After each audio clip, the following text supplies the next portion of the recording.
Hello everyone, welcome back to my channel. কেমন আছো সবাই? আশা করছি সবাই ভালো আছো। আমিও ভালোই আছি। আজকে আবারও একটা নতুন রেসিপি নিয়ে তোমাদের সামনে চলে এসেছি। আজকের রেসিপি হচ্ছে আলু পটল আর ডিমের ডালনা।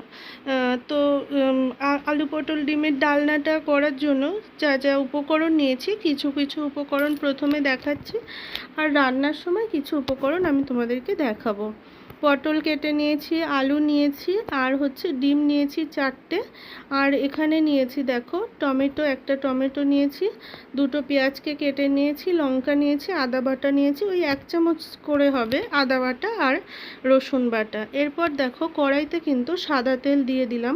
তেলটা ভালো গরম হয়ে গেছে। প্রথমে আমি আলুগুলোকে কিন্তু ভেজে নিচ্ছি। আলুগুলো দেখো এরকম হালকা একটু লাল করে ভেজে নিতে হবে। তারপর দেখো ওই তেলের মধ্যে কিন্তু আমি ডিমগুলোকে একটু ভেজে নিচ্ছি, তাহলে ডিমটা ভাজা হলে না স্বাদটা কিন্তু বেশি ভালো হয়।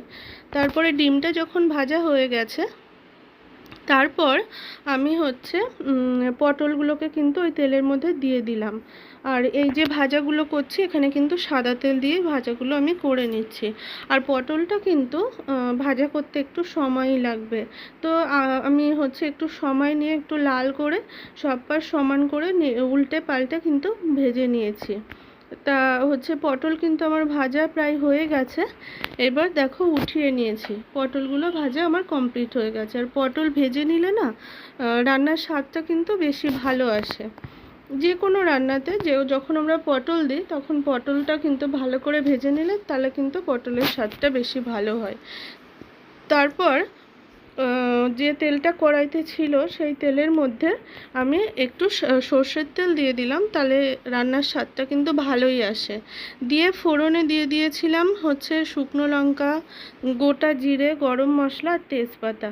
দিয়ে দেখো আমি পেঁয়াজও কিন্তু দিয়ে দিয়েছি। পেঁয়াজটা একটু লাল করে ভেজে নেব। দেখো লাল করে কিন্তু ভেজে নেওয়া হয়ে গেছে। এরপর আমি প্রথমে রসুন বাটাটা দিলাম, তারপর কিন্তু আদা বাটাটা আদা রসুন বাটাটা যেহেতু কাঁচা মশলা, তো সেই জন্য তেলের উপরে কিন্তু অনেকক্ষণ ধরে ভালোভাবে কিন্তু আদা রসুনটাকেও কিন্তু লাল করে ভেজে নিতে হবে। যখনই আদা রসুনটা কিন্তু লাল করে ভাজা হয়ে যাবে, সেই সময় কিন্তু আমি গুঁড়ো মশলাগুলো সব দিয়ে দিচ্ছি। প্রথমে দিলাম ধনে গুঁড়ো, তারপরে কালারের জন্য রেড চিলি পাউডার, আর দিয়ে দিলাম জিরে গুঁড়ো। তো টমেটোটাও কিন্তু এবার দিয়ে দিলাম। আর টমেটোগুলো না আগে থেকে দেইনি, কেন বলো তো? টমেটোগুলো আগে থেকে দিলে না পুরো গলে যেত, সেই জন্য পরেই দিচ্ছি। আর দিয়ে দেখো সব মশলাকে ভালোভাবে মিশিয়ে নিয়ে এবার সামান্য কিন্তু একটু জলও দিয়ে দিলাম। জল দিলে কিন্তু গুঁড়ো মশলাটা কড়াইয়ের নিচে কিন্তু লেগে যায় না, সেই জন্য কিন্তু জলটা দিয়েছিলাম। আর দেখো জলটা দিয়ে কিন্তু আমি আবারও ভালো করে সমস্ত মশলার সাথে সমস্ত মশলাটাকে ভালো করে কিন্তু নেড়ে নিচ্ছি। আর খুব ভালো করে কিন্তু এই মশলাটা যত ভালো করে কষানো হবে, রান্নার স্বাদটা কিন্তু তত বেশি ভালো হবে। আর দেখো কয়েক দানা কিন্তু চিনি দিয়েছিলাম, যাতে কালারটা ভীষণই ভালো আসে সেই জন্য। আর মশলা কষানোর সময় চিনি দিলে কিন্তু যে কোনো রান্নার কালার কিন্তু খুবই ভালো আসে। আর দেখো আমি লবণ আর হলুদটা কিন্তু আগে থেকে দেইনি। মশলাটা যখন প্রায় সব কষানো হয়ে গেছে, ঠিক সেই সময় আমি স্বাদ মতো লবণ আর পরিমাণ মতো হলুদ কিন্তু দিয়েছিলাম। দেখো তেল কিন্তু মশলা থেকে ছেড়ে দিয়েছে, তার মানে মশলাটা খুবই ভালো করে কষানো হয়ে গেছে। এরপর আগে থেকে ভেজে রাখা আলু আর পটলগুলো কিন্তু ওই মশলার মধ্যে দিয়ে ভালো করে কিন্তু কষিয়ে নিয়েছি। নেওয়ার পরে কিন্তু পরিমাণ মতো জল এখানে দিয়ে দিলাম। আর যেহেতু ডালনা আলু পটল ডিমের ডালনা করছি, তো সেই জন্য এখানে কিন্তু ভীষণ ঝোল বা ভীষণ গ্রেভি কিন্তু রাখা যাবে না।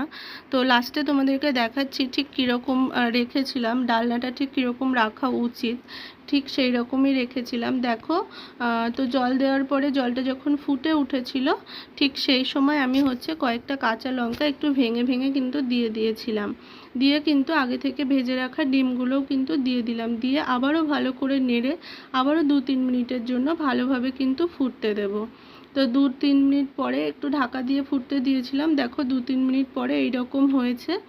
আর তোমাদেরকে দেখাচ্ছি আলুটা কতটা ভালোভাবে হচ্ছে সিদ্ধ হয়ে গেছে, তাই দেখতেই পাচ্ছ। আর উপর থেকে একদমই লাস্টে উপর থেকে কিন্তু আমি হচ্ছে গরম মশলা গুঁড়ো দিয়ে দিলাম। আর একদমই কিন্তু রেডি হয়ে গেছে আলু পটল ডিমের ডালনা। দেখতেই পাচ্ছ যে খুব ঝোলও নয় আবার ভীষণ গ্রেভিও নয়, ডালনাটা ঠিক এই রকমই হয়।